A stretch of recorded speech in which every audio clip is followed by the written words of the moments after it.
Hi everyone, my name is Diana Greco with KPMG. KPMG is an accounting firm with member firms around the globe, and the primary purpose of accounting firms is to provide audits of financial statements of public companies so that the public can rely on those financial statements when deciding how to invest their funds. In addition to audits of public companies, we perform a whole host of ranges of other services of consulting and advising. In particular, I work in the tax department. I work in a specialty practice called Global Mobility Services, and our job is to help companies that send people overseas plan those long-term and short-term assignments. We help manage their policies around how somebody moves and how much money they should pay them when they move, what they need to help them have when they get there in terms of housing and education for their children and a whole host of activities.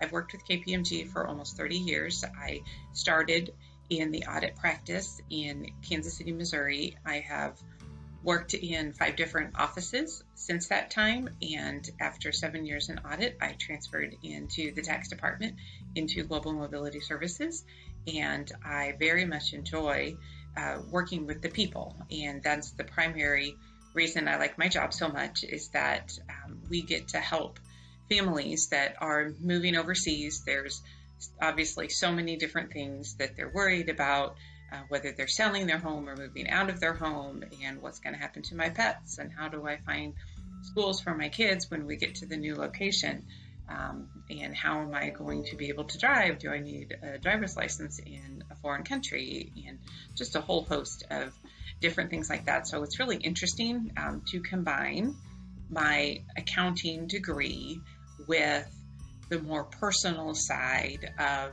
taxes, because taxes obviously are very personal.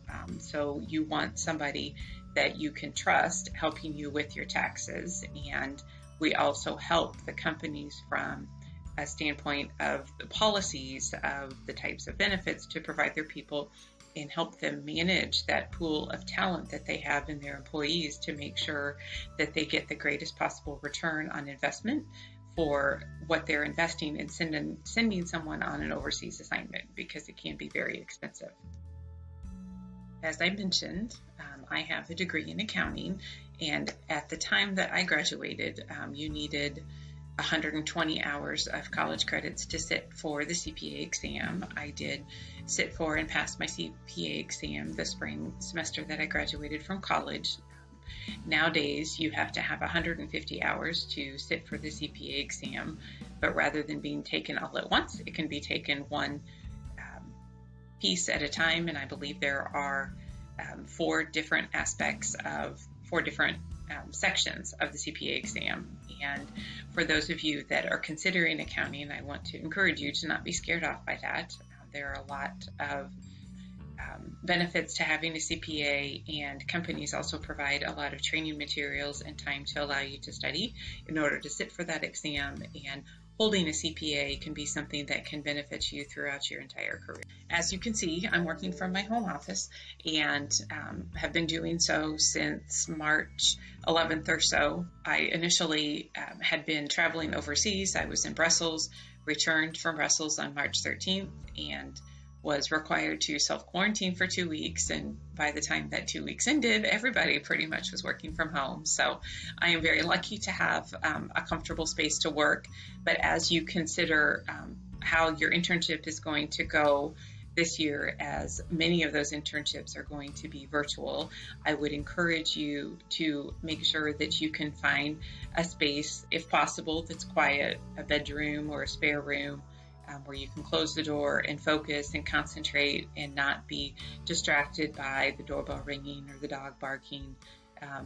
Mine likes to do that frequently, but that's part of working from home. So we understand that. But I think the primary piece of advice that I would give you in terms of your virtual internship is just to try to have a dedicated space where you're free of distractions in order to be able to concentrate on the work that you're doing and the interaction that you're having with both the mentors, the peers, and the individuals that will be providing you valuable insight and information. If I were to provide a piece of advice to my high school self, it would be to not limit the choices and the opportunities that you believe are available to you. Even throughout my career, I think I believed that I needed to take a step back from seeking promotion or seeking additional responsibility because I was concerned that I would not be able to balance that well with the responsibilities that I had at home with a husband and children. And looking back, I feel like I probably limited myself. I would say that you need to believe in yourself, believe that you can do anything that you set your mind to do, and don't be afraid to try.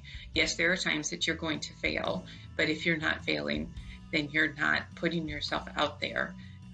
And that's something that, looking back for me personally, I feel like I would do differently given the opportunity to have another chance.